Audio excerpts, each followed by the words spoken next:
keep kicking.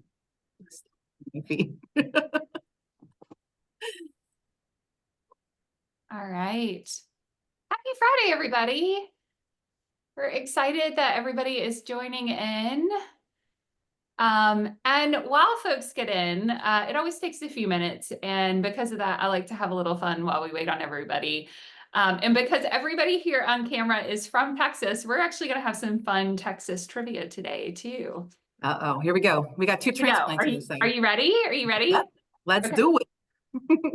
What year did Texas become a part of the United States? What do you think? She said these are going to be easy. But they're going to be totally easy, and you do not have to Texas just guess a random number if you don't know. 1859. Ooh. All right. James, what do you think? This is one of those moments where, what's that old parable about, people can think you're an idiot or you can open your mouth and prove that you're an idiot. That's kind of what I feel Also, like. the chat helps because sometimes they'll put in answers for you. Sorry, guys. Somebody Google that for us. He was a long way off, so I'll still get it wrong. I would say Texas became a state in 1834. Ooh. Okay. Y'all were close. It was right in the middle. Actually, Matthew got it in the chat. 1845. Wow. Matthew's probably Googling right now. We do have a few gifted Googlers in the chat. I know. Yeah. I'm trying to remember when Columbus sailed the seas. 1492, Columbus That's the rhyme up in my head, so I was like, yeah, that's right. All right, so next trivia question is at an average speed of 60 miles an hour. Look, this is starting out like a word problem in math, I promise. You just guess the number. Texas, Melissa. At an average speed of 60 miles an hour, how long does it take to drive north to south across Texas? What do you guys think? Oh, like a meme about this on Twitter, or X, formerly Twitter. It's like 800 and something miles. So it'd be 15 hours. Yeah, something like that. 15 and a half hours. 15 and a half. Okay. Kevin says 10. I'm a big fan of Kevin Wilshaw, so I don't know. Maybe I have to defer to Kevin. Bill says 12. Brian says 3 days. So maybe stop at all the Buc-ee's. Brian has a bladder problem. He might be stopping at Buc-ee's a few times. Yeah, that would be. You got to build Buc-ee's in, no doubt. So 14.6 hours if you just drove all the way through. So yeah. Rounding error. Yeah. All right, we started to laugh about this one before we went live, so I'm just going to pivot and we're going to add it as a trivia question. Which SpongeBob SquarePants character is from Texas? Melissa, I wish you would put the fishbowl over your head to ask this question, though. It really did come into play when we were talking about my giant fishbowl. There you go. Yes. Sylvia got it. Perfect. Yeah, we had a few people get it. Yep, Sandy Cheeks. That's right. Awesome. Yes. All right. Well, we'll go ahead and kick things off. In case we have not met before, my name is Melissa Langdale, and I'm the president and COO of the Mortgage Collaborative. And each week we come together and have a little bit of fun and try to solve some problems for the mortgage industry and our network at the same time. And this week, very special guests that are joining me are Erin D. and James Durham from Interlink Mortgage. Welcome, Erin and James. Hi. Thank you. Y'all are also fancy. I feel like I'm interviewing a couple of news anchors right now. So we're going to have a lot of fun with this, and I'm super excited. A lot of what we say is fake. So we're fake news all the time. We'll make it up if we don't know it. Yeah. All right. So in case you haven't joined us over the last couple of weeks, we talked a little bit about the name change of the show and kind of our change in format. The whole idea here is that we are going to take different perspectives within the industry. James being responsible for more of the production branch, sales component, although a much bigger, broader reach within Interlink as well. And then Erin as the COO handling all operations, apparently HR too. And I'm sure other things within the organization. So we have some different perspectives, but even within the same company today. But each week we're going to take different perspectives, and we're going to use those different perspectives to try to solve some questions within the industry and within our network. You guys can submit questions to me through email or through our Ask TMC platform if you are a TMC member. And if you have sent me your questions, they are in my fishbowl, and we are actually going to pull them out and try to solve them together while we're live. Can I make a request for the fishbowl? I'm sorry, say that again. I'll make a request for the fishbowl. I think we should like throw an occasional dare in there. Like Ooh. I dare you to do your best Rob Christman and say went hard as many times as you possibly can. I think that is a fantastic idea. Not everybody that I have on the show, though, would be as daring as you would be, though, in that regard. We're going to go up in a dare contest with Erin. But we do have some fun questions in here too. So they are not all just mortgage. I promise there's some super fun ones in here to get to know our guest and have a little bit of fun on a Friday afternoon as well. Okay, Erin, James, are you ready? Let's go. Okay, do you want to go like big question or little question? You pick. Big, okay. James, do you have a preference? As long as they're Okay, here we go. Oh, it's on a big piece of paper, but it is not a big question. Okay. How do you handle onboarding new experienced LOs, specifically an MLS transfer and pipelines? Can you recommend frequently asked questions or grouping? I'm guessing maybe grouping in training or grouping in onboarding experience, maybe? You sure you want me to answer that one? No, that's not hers, for sure. Unfortunately, that probably falls in my camp. It's a really good question, though. One that we have to deal with every time that someone is transferring, whether it's a group or a loan officer, which may be what they're referring to, because the dynamics definitely change. Where it starts with us is that two things really. Number one is that we always tell our team, our transitioning team, that we'll never know whether or not we over prepared or we put more resources and assets into a transition than were necessary, but we will 100% be well aware if we under prepare and don't put enough, right? I personally have a pass to pull on when it comes to those, because I've had good transitions over the years when I moved teams, and I've had absolute train wrecks. I moved about 120 people one time, and 60 days in, I had about 80 left because it was such a rough, ill-prepared transition. I own a lot of that. I was a little bit arrogant in thinking what we could handle without the company having to do their part, and at the end of the day, you really have to have both. So that's number one. Number two is that we always are very conscious of the employee that's coming in their contract with their current company.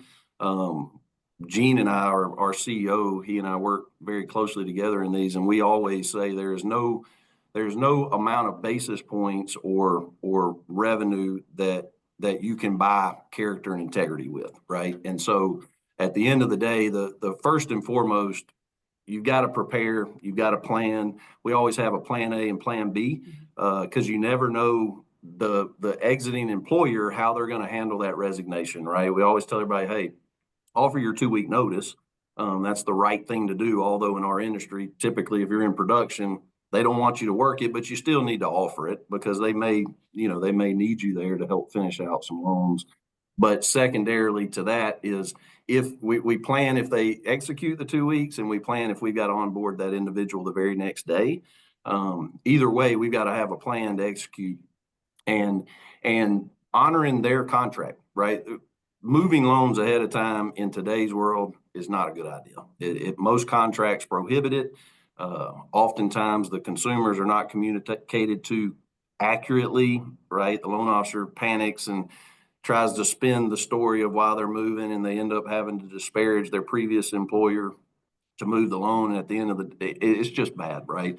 So having a good preparation. The other thing that I would tell people, it's kind of one of our little secrets, but I'll share it. Amongst family. Yeah, exactly. All I can see is like 4 people on here, so I'm assuming nobody else is here. But the one thing we tell people is don't try to control the outcome, right?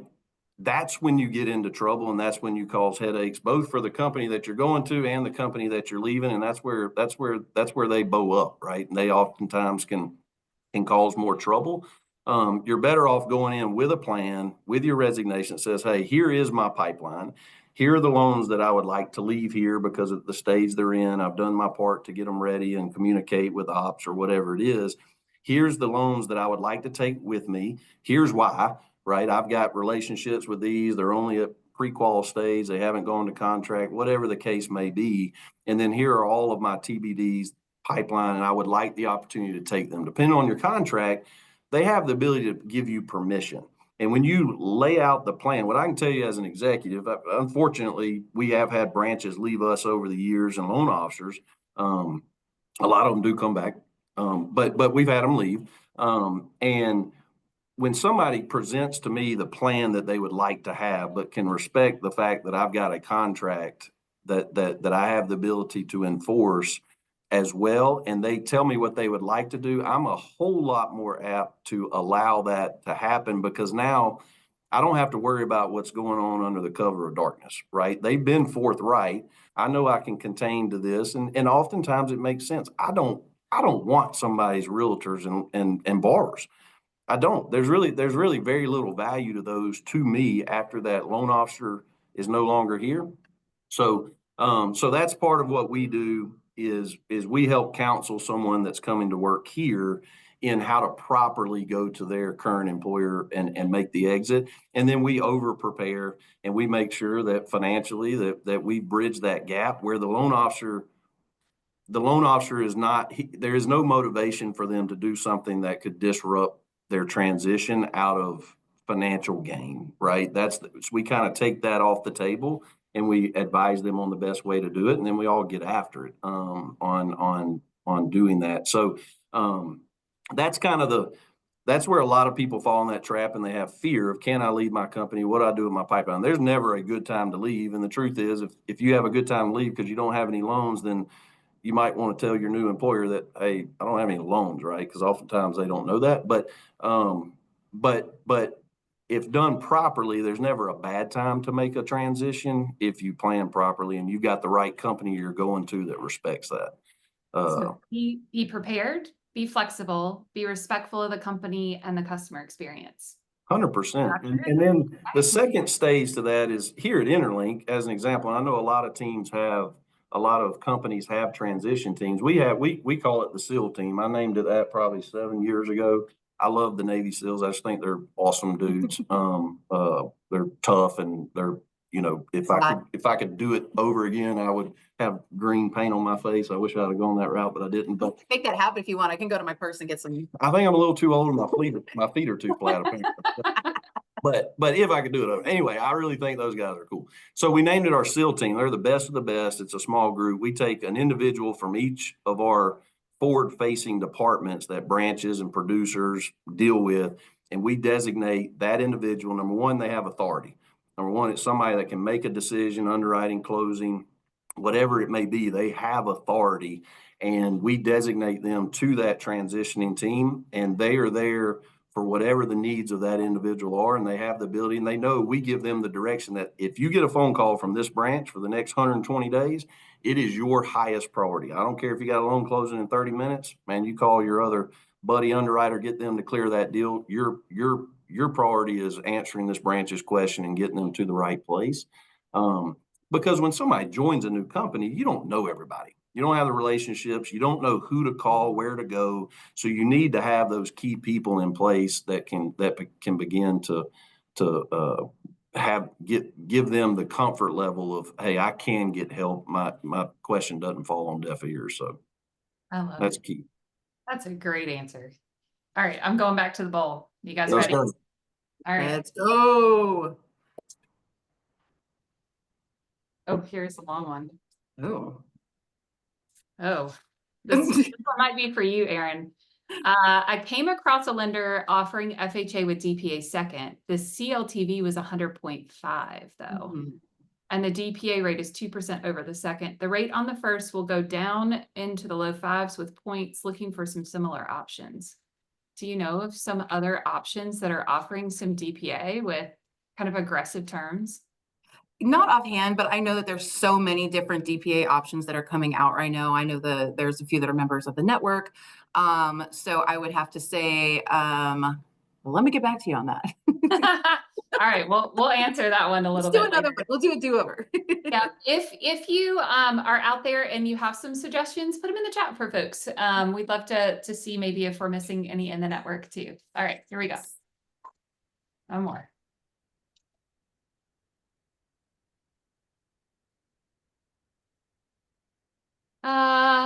Okay, here we go. Is anyone able to Like at that provide? face of dread. I know this one's it's long. Is anyone able to provide any insight on practices other mortgage companies are implementing for broker fees associated with buyer agreements? For example, when pre-qualifying buyers with a factor such as 3% for broker fees, when determining whether they have adequate funds to qualify if a purchase contract has not been agreed upon yet.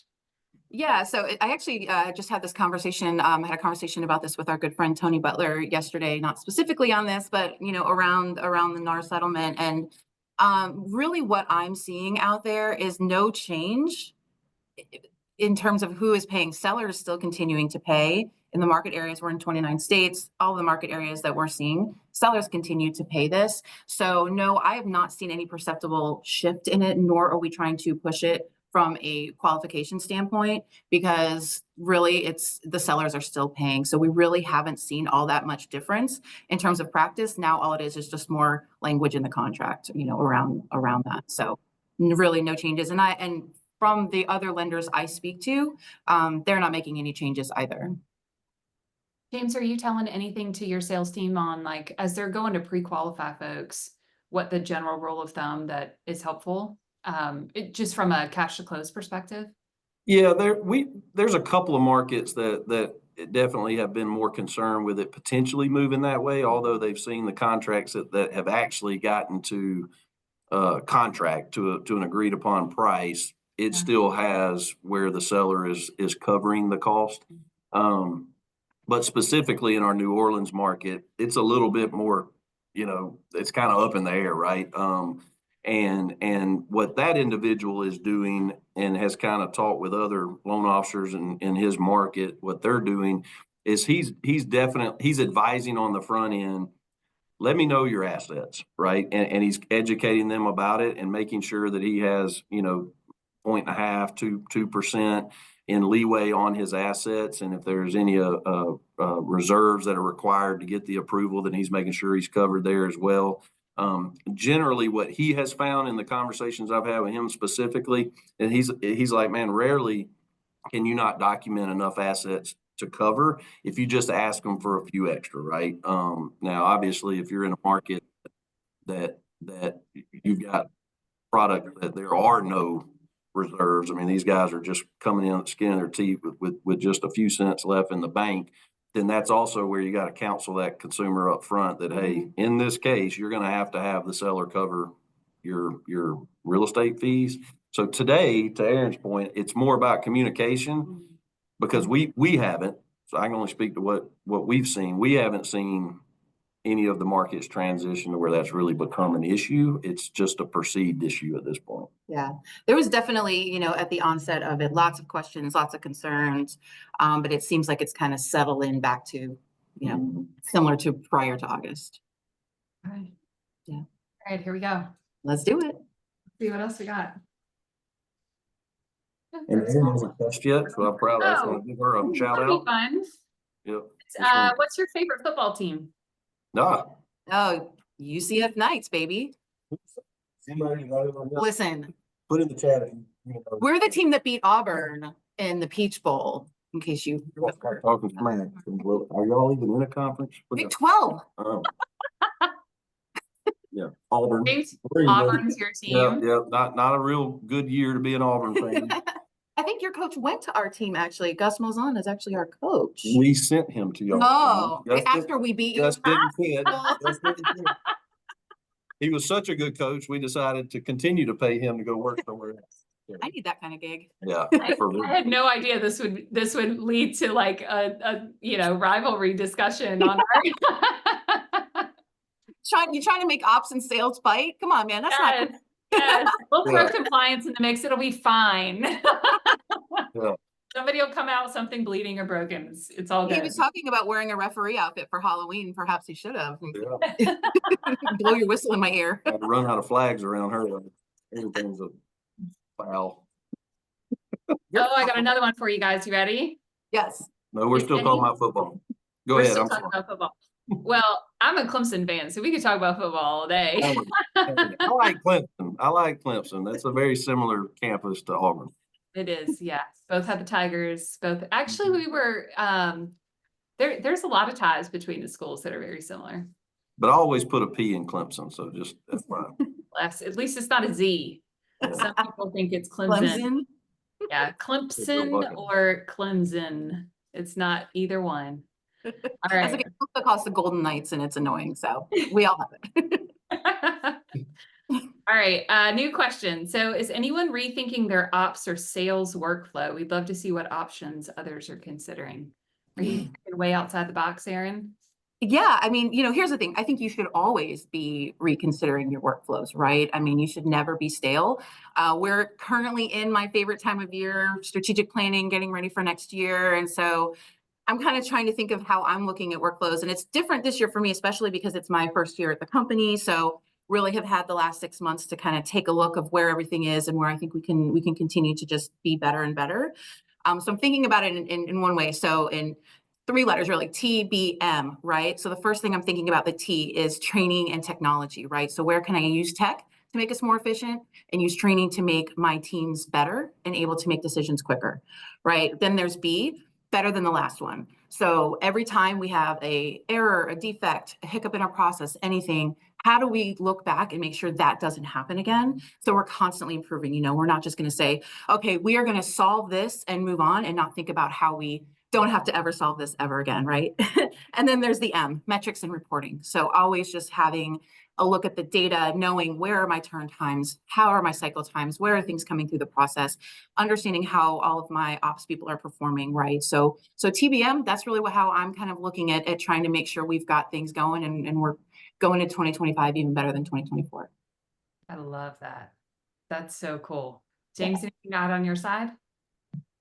Well, I can. She's got more notes here. I can read. No, she's got a pretty good handle on that. The only thing from a sales perspective is preparing your salespeople for positive change, right? The salespeople are like anybody else, man. Nobody likes for there to be change implemented on them, and have their cheese moved. But the truth is, while Erin's working on all that, sometimes it requires the sales staff to make slight changes to their process and what they do. And so I'm not near as smart as Erin. You probably can already tell, but at the end of the day, my job is to make sure that I'm having conversations with the sales team on a regular basis, kind of giving them small pieces as we begin to put together a change so that when the change happens, it's not a complete change at that point. They've kind of been set up to already see the why and the how it's going to benefit them.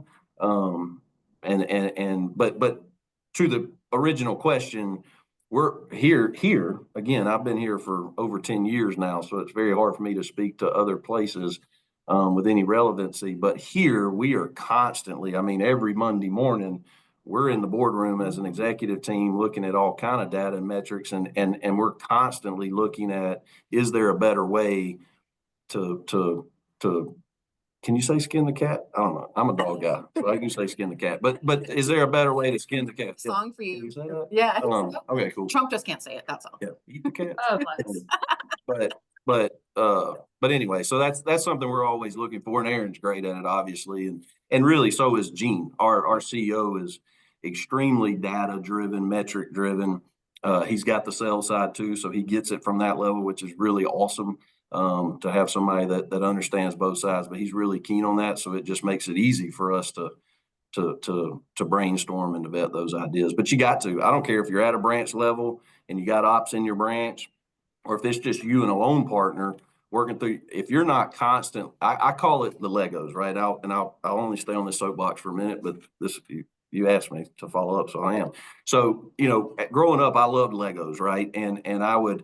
And my mind always was jumping around other places, like shooting a 22 in a 55-gallon drum. That sucker's going to bounce all over.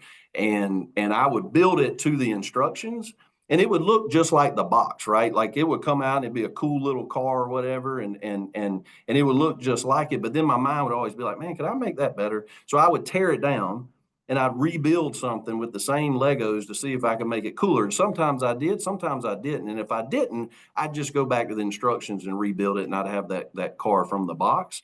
And that's what you got to do that in this business, because things are always changing. You got to take that, what you know works today and is good, tear it down, build it back, and see if you can make it better. If not, you go back to the process that you have. That's how you constantly test it. And it can change. What works today may not work tomorrow. So Yeah.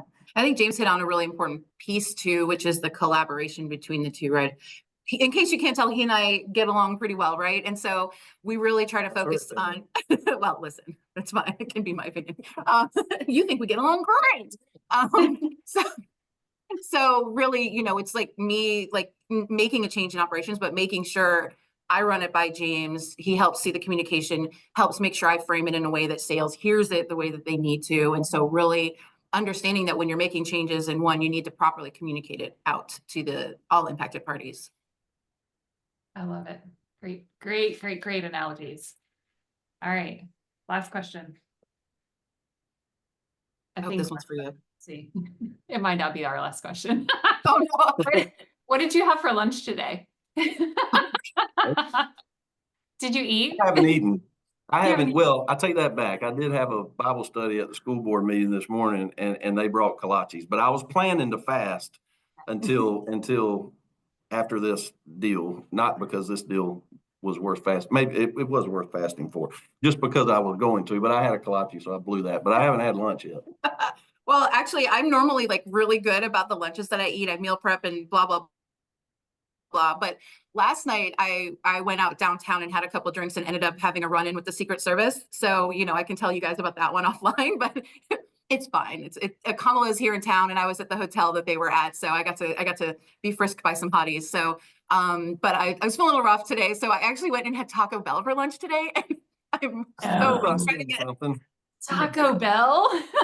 Get my post late night lunch. Yeah. And I'm regretting every second of it. So glad you asked that question.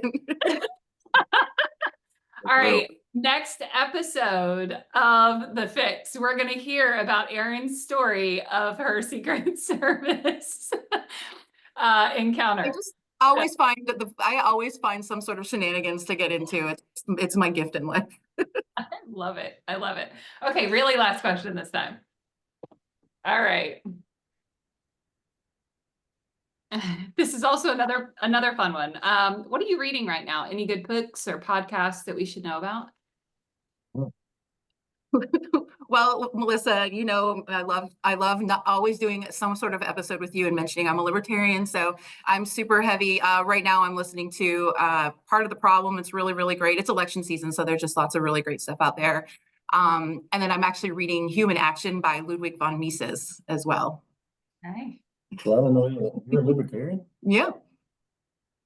I'll have to Google that. I'm not real sure what that is. I think they make an antibiotic for that. Okay, yeah. Well, let's do something about that.